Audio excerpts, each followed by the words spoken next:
एक जन्माष्टमी स्पेशल की ये तो आपने कहानी हमेशा सुनी होगी कि जब कंस को मारने के बाद भगवान श्री कृष्ण अपनी माता के पास, देवकी माता के पास जाते हैं और उनको मुक्ति कराते हैं। तो देवकी माता श्री कृष्ण से पूछती है कि तुम तो भगवान हो, तो तुमने आने में इतना विलंब क्यों किया, है ना? तो श्री कृष्ण जी क्या उत्तर देते हैं उस समय? श्री कृष्ण जी कहते हैं कि आदरणीय माँ, आपने मुझे हमारे पिछले जन्म में 14 वर्षों के लिए वन क्यों भेजा था? तो देवकी माता बहुत ही आश्चर्य में पड़ गई। वो सोचने लगी कि मैंने तुम्हें वन भेजा था, ऐसा नहीं हो सकता है।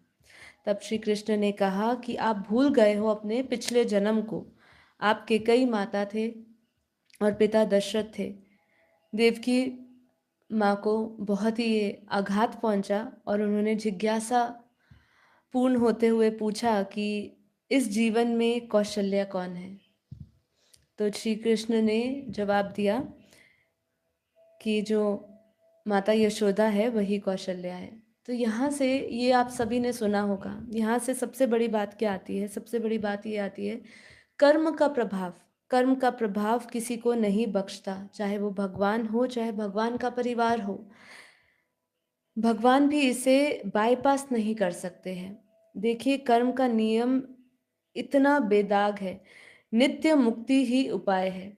तो देखिए, यहाँ पे जो सबसे पहला जो हमें उपदेश दिया जाता है जन्माष्टमी में, हम जब भगवत गीता की बात करते हैं, भगवत गीता का जो उपदेश दिया भगवान श्री कृष्ण ने, जो एक महाभारत का एक महत्वपूर्ण हिस्सा है, जिसमें अर्जुन को भगवान श्री कृष्ण के बीच का जो संवाद है, जिसमें भगवान श्री कृष्ण अर्जुन के सारे मोह माया के जो प्रश्न है, जो उनके ऊपर उसका पर्दा पड़ा हुआ है, वो सब हटा के उनको ज्ञान की आंखें दे रहे हैं, ज्ञान के चक्षु दे रहे हैं और कह रहे हैं कि हे अर्जुन, तू ये सभी जो तेरे सामने हैं, ये कौन है? ये तेरे जो चाचा मामा लग रहे हैं, ये चाचा मामा नहीं है, तू इनको आत्मा जान।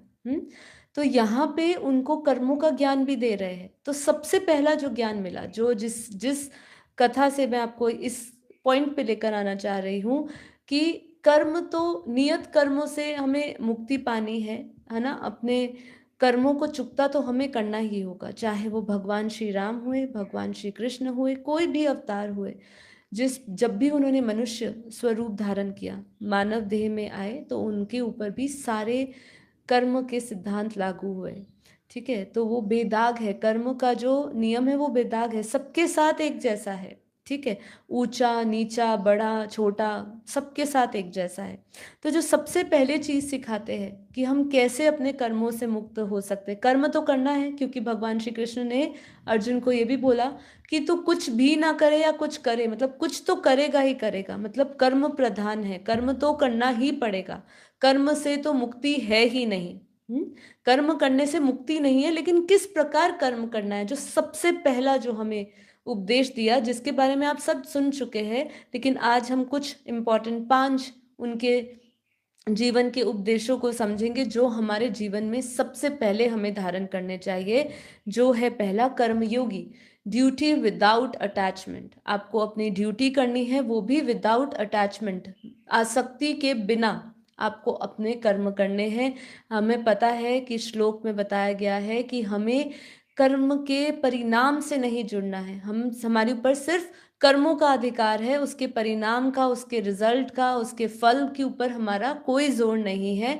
और इसीलिए हमें अपना हर एक कर्म बिना उसकी इच्छा कि कर्म फल हमारा क्या मिलेगा,